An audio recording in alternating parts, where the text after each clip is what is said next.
Nats Chat is brought to you by Walters. Make sure that you check out Walters' self-pour beer wall. Included on tap is Baby Shark IPA, Sunny Little Thing, Grapefruit Nectar, and more. When you do come to Walters, make sure to check out their spicy chicken. Cold beer, a great sandwich with fries, and a big screen TV is a tough combo to beat. The 1-0 pitch. Long drive, left field, down the line. If it's fair, the Nationals will lead. It's way back there, and it's gone. A pinch hit, 3-run home run for Lane Thomas puts the Nationals in front 3-2 here in the 6th inning. The 0-2 to Riley.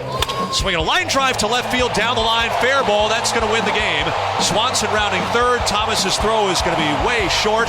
Swanson scores, and the Braves sweep the series. And welcome to Nats Chat for Monday, July 11th, 2022. I'm Al Galdi, host of the Al Galdi podcast. Mark Zuckerman is off for this installment of the podcast. The Nats are off on Monday. They could use the day off what happened with them on Sunday and what happened with them over the weekend. And hey, let's be honest, what has happened with them this entire season. A 4-3, 12-inning loss for the Nats at the Atlanta Braves on Sunday afternoon to complete a 3-game sweep. Now, this was some game. 3 hours, 53 minutes. Davey Martinez ended up using 7 pitchers and 12 position players. The Nats did rally in this game. The Nats have been rallying with some more frequency lately. The Nats on Sunday afternoon overcame a 2-0 6-inning deficit, but they then blew a 3-2 8th-inning lead and then lost in the bottom of the 12th on a walk-off RBI single by Austin Riley on an 0-2 pitch from Jordan Weems. And so we have another loss for the Nats, and the numbers for the Nats this season continue to be very rough. The Nats now have lost 10 of their last 11 games.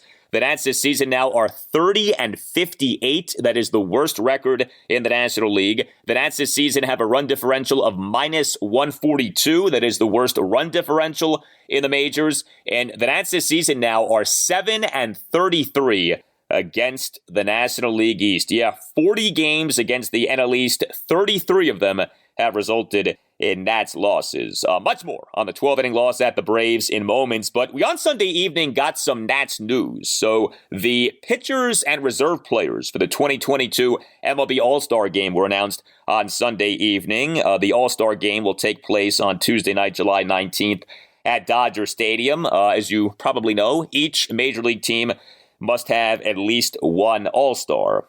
Juan Soto is the Nats' lone All-Star, at least right now. Josh Bell is not an All-Star, at least right now. Perhaps he'll be a part of the final vote. Perhaps Bell will make the National League All-Star team as an injury replacement. But for now, Juan Soto in, Josh Bell out regarding the All-Star game. Now, personally, I don't get too worked up over this. The MLB All-Star Game is a celebration of baseball. I think at this point, most people are sophisticated enough to understand that you don't use all-star selections as true measures of which players are great and which players are not great. You know, especially when you consider just like what an all-star selection actually is. It is a recognition of how a player has performed over the first half of a season. So if you say like, that guy is an 8-time All-Star, well, that means that he had 8 good first halves of seasons, in theory anyway. So, okay, fine. Like, what does that tell you about the entirety of that player's seasons? But yeah, I think most people understand these All-Star selections many times are the results of reputation, not of how players are performing in those actual seasons for the All-Star games. And I think by now, again, we have an understanding of how you truly measure who is good and who is not. So I don't get too worked up over All-Star selections. The All-Star game is meant to market the sport, is meant to celebrate the sport. You know, Juan Soto is a superstar. He is by far the biggest star on the Nats. Him being in the All-Star game, I think, is good for the sport of baseball. And it's not like Juan Soto is having a horrendous season. It's not like Juan Soto being a National League All-Star is some insult to the sport of baseball, you know, that it just strikes at the core of the integrity of the game. So I would say this, good for Juan Soto. Okay, this does mark a second consecutive All-Star selection for Soto. But let's also make something very clear. The most deserving Nationals player of an All-Star selection this season is Josh Bell. Josh Bell deserves to be an All-Star more than Juan Soto deserves to be an All-Star if you're judging each guy on the merits of his 2022 season. And I do hope that Bell somehow finds his way onto the National League All-Star team. I mean, if you want to do the compare and contrast, Juan Soto this season, batting average at 243, Josh Bell 304. Juan Soto this season, on base percentage of 398, Josh Bell 386. Juan Soto this season, slugging percentage of 473, Josh Bell 491. Bell outdoes Soto by quite a bit in both batting average and slugging percentage, and while Soto outdoes Bell in on-base percentage, it's only by 12 points, and entering Sunday, Josh Bell's wins above replacement per Baseball Reference for this season was higher than Soto's, 3.2 versus 2.9, although I will concede Soto's Fangraphs WAR for this season entering Sunday was higher than Bell's, 2.4 versus 2.3. You can follow the Nats Chat podcast on Twitter at Nats_chat. We put up a Twitter poll. How do you feel about Juan Soto making the All-Star game in a season in which he has struggled? And, he has struggled by Juan Soto standards. I think it's important to make that clear. Most MLB players would kill for Juan Soto's stats. But the three choices were it's good for the game, undeserving, and deserving of the nod. 47.9% of you said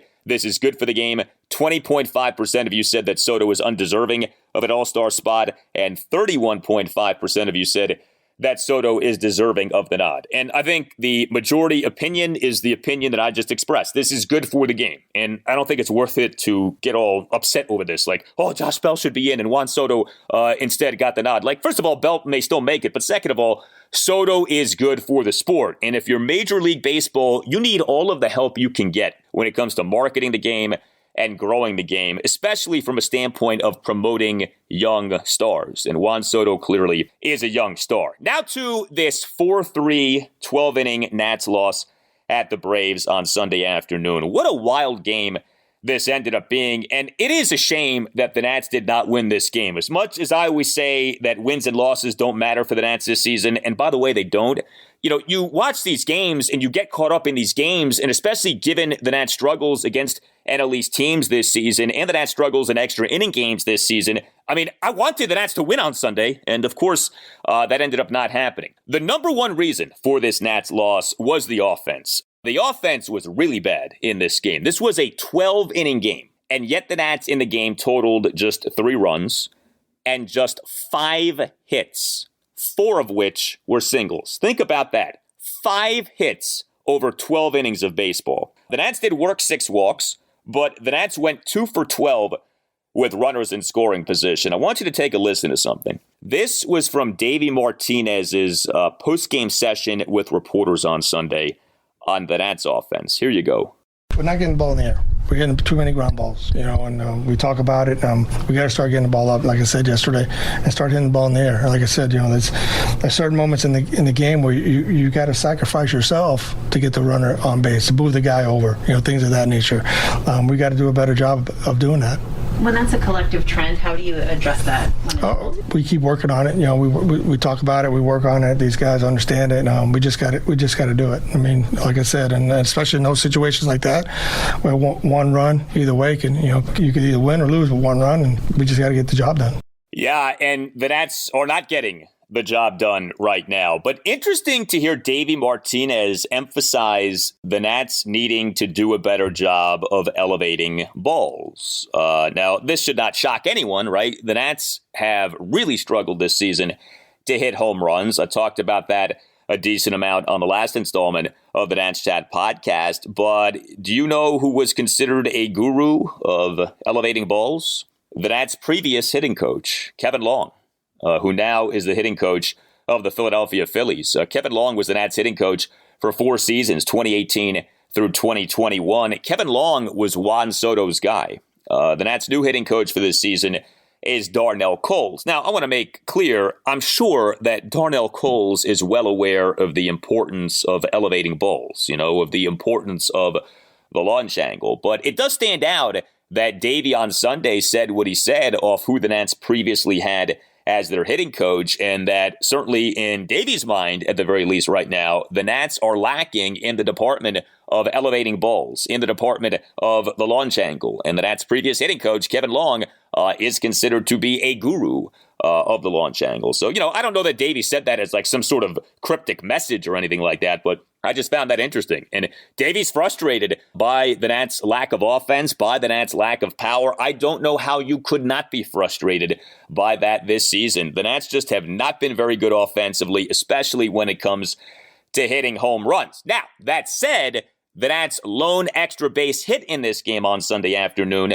was a home run, and was a big home run. Lane Thomas in the top of the sixth, a pinch, 2-out, 3-run homer to left field for a 3-2 Nats lead. What a hit this was by Lane Thomas. I mean, with the exception of the month of June, Lane Thomas has not had a good season. This has been a disappointing season overall for Lane Thomas. But boy, did he come through in this spot. The homer went a projected 402 feet per StatCast. It's funny with Lane Thomas because when he looks right, he really does look good.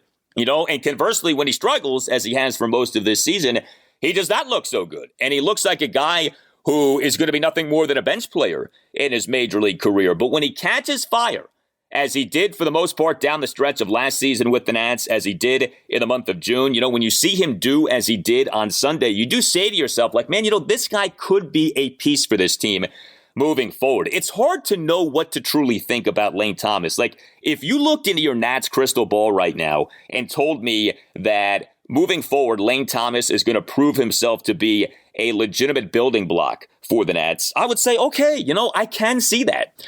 And at the same time, if you looked into your Nats crystal ball and said, Lane Thomas is nothing more than a guy, and he'll be a forgotten guy by the time we get to the next time in which the Nats are good again, I could see that being the case too. Lane Thomas is tricky with him. You're not sure exactly what to think, but he does do enough to keep you interested. And this home run on Sunday afternoon is a prime example of that. That was a huge hit for the Nats, and that changed the complexion of the game. The Nats went from having done basically nothing offensively the entire game to leading in the latter innings at the Braves. Again, this home run put the Nats up 3-2 in the top of the sixth.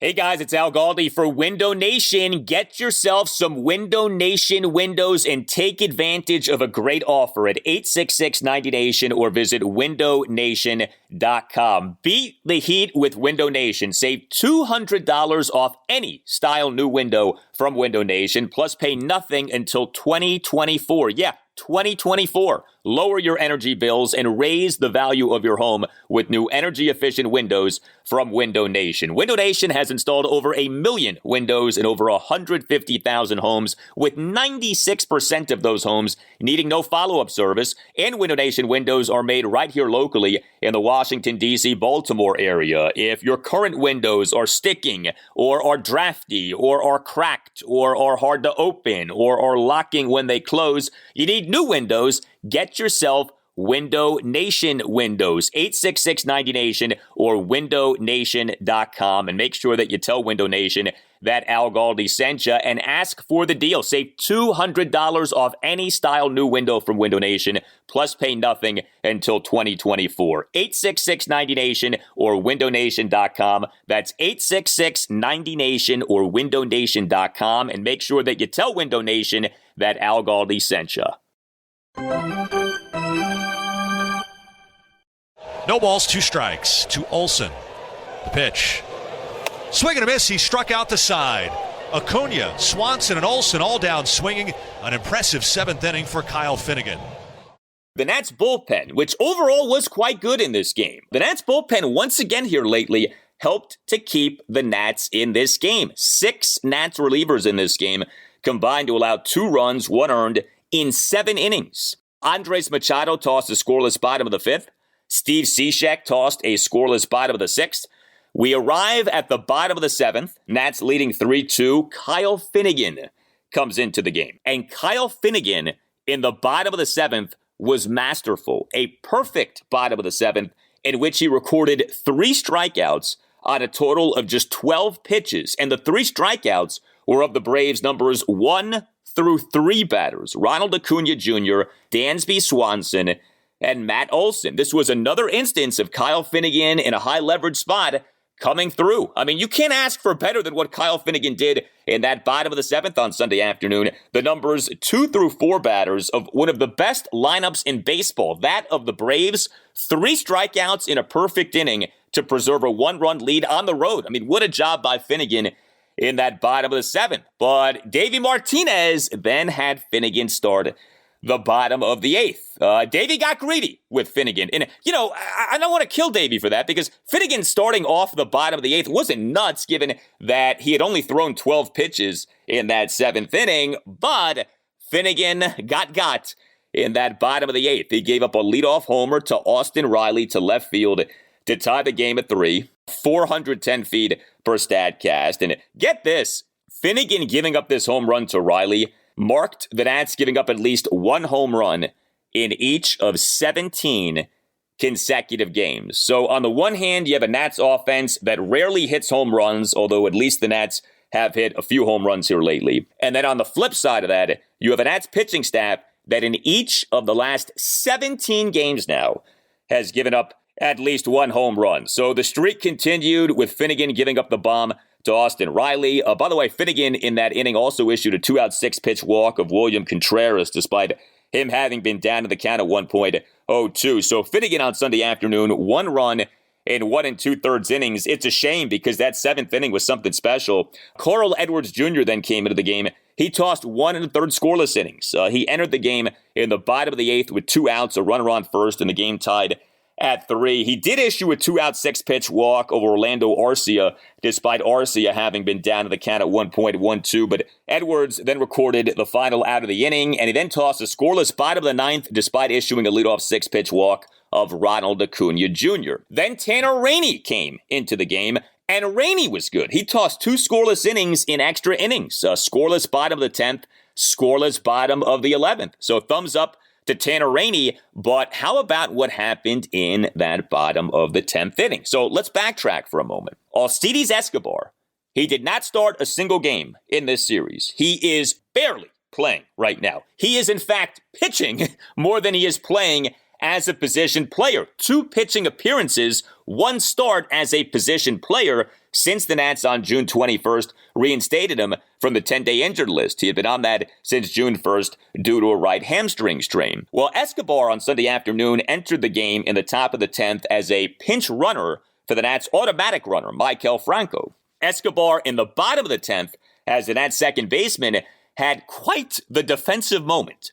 2 outs, Austin Riley on second base, game tied at 3. William Contreras sends a 2-out grounder toward Escobar. Now the set at the belt to pitch. Swinging a shot up the middle behind second. It's off the chest of Escobar. Deflects to his left. Riley's trying to score. Escobar's throw. Ruiz has it. The tag is in time for the out, and the inning is over. But Escobar does not field the grounder cleanly. Contreras, in fact, ultimately is credited with a single. But what Escobar does do is retrieve the ball and then throw out Riley at home for the 3rd out to preserve the tie. I mean, that was one of those plays that was going so wrong for the Nats, but actually because it went wrong, ended up going right for the Nats in that Escobar threw out Riley at home. If not for the screw-up by Escobar, there's no way that Riley would have tried to score from second base on that grounder. But because Escobar butchered the initial catch of the ball, Riley tried to score from second, and Escobar ended up throwing Riley out at home for the 3rd out to keep the game tied at 3. Sometimes it is better to be lucky than good, I guess. And then Jordan Weems was the Nats pitcher in the bottom of the 12th. He issued a leadoff intentional walk of Matt Olson and then gave up the walk-off hit. Walk-off RBI single by Austin Riley. Boy, there's a name that keeps coming up, right? To left field on an 0-2 pitch. And the Nats lost the game. The Nats now this season are 1-6 in extra inning games. The Nats now, over the last 2 seasons, a mere 3-14 in extra inning games. Boy, the Nats just do not win these extra inning games. And yeah, Austin Riley tortured the Nats in this series. Riley in the series 6 for 14 with 2 home runs, a double, 3 singles, a walk, and 5 RBI. I guess now that Freddie Freeman is gone, the Braves need a new Nats killer, and maybe Austin Riley is that guy, although he kills a lot of teams. Austin Riley is a really talented hitter. The Nats starting pitcher on Sunday afternoon was Paolo Espino, our guy, the secret weapon. And he was so-so. You know, Paolo the starter is not Paolo the reliever. It's been a different story with Paolo as a starting pitcher versus Paolo as a relief pitcher this season. You know, he wasn't awful on Sunday afternoon, but he again was pretty underwhelming for the most part. 2 runs in 4 innings. He gave up 6 hits, although all 6 of the hits were singles. He did have 4 strikeouts versus 1 walk, and he did throw strikes. 65 pitches, 42 strikes. Versus 23 balls. Paolo tossed scoreless first and second innings, although he over those 2 innings gave up 3 singles. The damage off Paolo came in the bottom of the third, what ended up being a 2-run Braves third. Paolo gave up a 1-out single to Dansby Swanson to left field, despite Swanson having been down to the count of 1.02. Paolo gave up a 1-out single to Matt Olson to right field. Paolo gave up a 1-out RBI single to Austin Riley. There's that name again, to left center field for a 1-0 Braves lead, despite Riley having been down to the count of 1.12. Paolo issued a 1-out 5-pitch walk of Marcell Ozuna, and Paolo gave up a 1-out RBI sac fly to Eddie Rosario for a 2-0 Braves lead. Paolo Espino now this season, ERA of 3.42.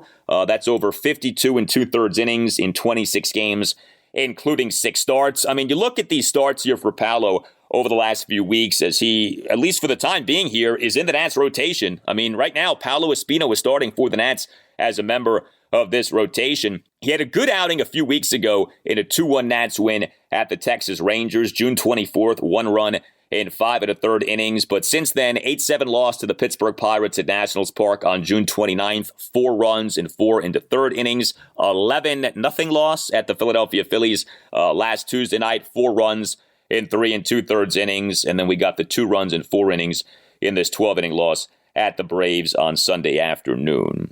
A few other things from this game for the Nats. Juan Soto did have another productive game. I do want to acknowledge that. He got on base 3 times. Soto in the game, 1 for 3 with a single and 2 walks. Top of the first, a 2-out opposite field single through the left side of the infield to beat the shift, despite having been down to the count at 1.12. So there's another opposite field hit for Juan Soto here lately. Soto in the Nats, 3-run 6th, a 1-out 5-pitch walk. Soto in the top of the 11th, a leadoff intentional walk. Juan Soto in the series, 5 for 10 with 2 home runs, 3 singles, and 4 walks. So he had a good series. Josh Bell, by the way, did not have a good game on Sunday. 0 for 4 with a walk and 2 strikeouts.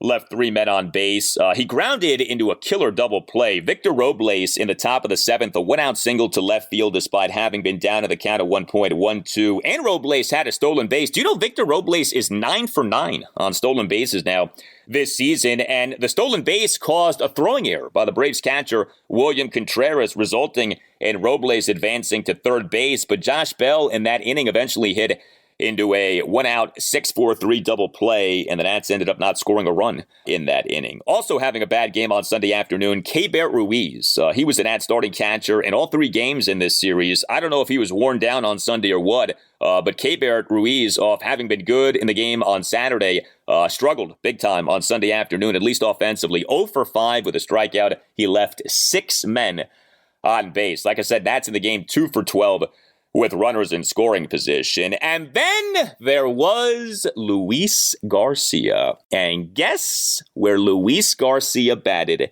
on Sunday afternoon? The number 1 spot in the Nats lineup. Boy, did this put a smile on my face. My only conclusion is that Davey Martinez is a listener of the Nats Chat podcast, because I have brought this up multiple times, including on the previous installment of the pod of the continued struggles of our friend Cesar Hernandez in the leadoff spot. You can always email the podcast, natschatpodcast@gmail.com. Email from James. I think Davey must listen to your podcast, Al, with your suggestion of putting Garcia in the leadoff position. Hopefully now Davey will move Garcia to second base where he belongs and get the experience there. As always, love the podcast and listen daily. Well, thank you for that, James. But yeah, Luis Garcia in the number 1 spot. Good job, Davey, doing this on Sunday afternoon. And, you know, it's so funny how baseball can work out, because Luis Garcia, he has hit since being recalled from AAA Rochester on June 1st. But the offensive profile of Luis Garcia at the major league level this season has been very clear. He generates hits. He does not draw walks. And yet what happened on Sunday afternoon with Luis Garcia in the number one spot in the lineup, what is traditionally anyway, a spot from which you want to see walks drawn. Well, Luis Garcia went hitless, but he drew a walk. Garcia went 0 for 4 with a walk, did strike out twice. The walk was very impressive. Top of the 7th, Garcia drew a 1-out, 9-pitch walk despite having been down in the count at 1.12. But understand how rare it is for Luis Garcia to draw a walk. That was only Garcia's second walk of the season. I mean, how about that? He gets placed in the number one spot in the lineup, and he finally draws his second walk of the season. Again, that coming in the top of the 7th inning. But yeah, I mean, at least Garcia gets on base, usually via the hit and not the walk, but that's been the problem with Cesar Hernandez. He's not getting on base by any means here lately, and he overall this season is not having a good season, and he has particularly struggled when batting as the Nats' number one batter. Now, also from Luis Garcia in this game was yet another shaky defensive moment at shortstop. Garcia in the top of the first made a poor throw on what was a 1-out first pitch infield single for Dansby Swanson, as Garcia made a backhanded catch of a grounder on the shallow left field grass, and then across his body made an off-balance throw that pulled Josh Bell off the first base bag toward right field. So yeah, I mean, as we keep noting, Luis Garcia is very much a defensive work in progress, and it just may well be that he's a major league second baseman. But for now, given the Nats' predicament in this season, continue to put Garcia at short, and let's see if he can become better defensively at that more important defensive spot. And if not, then you go into next season with Luis Garcia as your everyday second baseman. You tell us what you think. Hit us up on Twitter at Nats_chat. You can email the podcast, natschatpodcast@gmail.com, including if you would like to sponsor the Nats Chat Podcast, hit up Tim Shovers. Again, the email address is natschatpodcast@gmail.com. You can get yourself or someone you know a Nats Chat Podcast t-shirt by going to natschatpodcast.square.site. That's natschatpodcast.square.site. As we mentioned earlier, no game for the Nats on Monday. Next up for them is a 2-game series against the Seattle Mariners at Nationals Park. Game 1 Tuesday night at 7:05. Josiah Gray will be the Nats starting pitcher. Game 2 Wednesday afternoon at 12:05. Eric Fetty will be the Nats starting pitcher. We are closing in on the All-Star break. This is the final week before the All-Star break. The Nats have concluded a 6-game road trip on which the team went 1-5, and you now have a 6-game homestand to close out the pre-All-Star break portion of the Nats season. 2-game series against Seattle Tuesday and Wednesday, and then a 4-game series against, guess who? Yes, the Atlanta Braves this coming Thursday through Sunday. All Nationals radio highlights on Nats Chat are courtesy of 106.7 The Fan. Mark will be back with me on the next installment of the Nats Chat podcast. Until then, I'm Al Galdi. We'll talk to you next time on the podcast. And we leave you now with another look back at the month that changed everything for the Nats, the month of July 2021. And on this installment of the Nats Chat podcast, we look back at Saturday, July 10th, 2021, a 10-4 Nats loss at the San Francisco Giants, a game that featured the heroics of Joe Ross's dad. Yeah, if you forgot, wait till you hear about this. And a game that featured John Lester getting shelled. 8 runs, 3 earned in 2 2/3 innings. And yet, just a few weeks later, he was traded to the St. Louis Cardinals for Lane Thomas. And of course, it was Thomas who had the Nats' biggest hit of the day on Sunday. Thank you for listening to the Nats Chat Podcast. Swinging a high fly ball off a breaking ball deep left field. Back of the warning track is Parra with room, and he dropped the ball! He dropped the ball! Racing for third is Flores. He will get there, and the bases will be loaded. It hit Parra right in the glove of the warning track. Although it's a dud that includes quite the story, Joe Ross's dad apparently saving a woman's life. This was breaking as the game was going on. A woman at Oracle Park started choking. Someone performed the Heimlich on her. That someone ended up getting a big cheer speaking to reporters, and that someone turned out to be Joe Ross's dad, Willie Ross, who's a doctor. So that's a pretty amazing story. What a job by Joe Ross's dad, Papa Ross, delivering. Unfortunately, the Nats didn't, but that's some job by Willie Ross. And to add to that, I mean, nothing's more important than what you just said, but Joe Ross could have started today, right? If it weren't for the elbow, it would have been Friday or Saturday. The irony there is a little thick in terms of baseball sense. Yeah, that's an impressive family. The dad's a doctor. He's got 2 sons who ended up being major league pitchers. Not bad. That's a family that's done some good work over the years.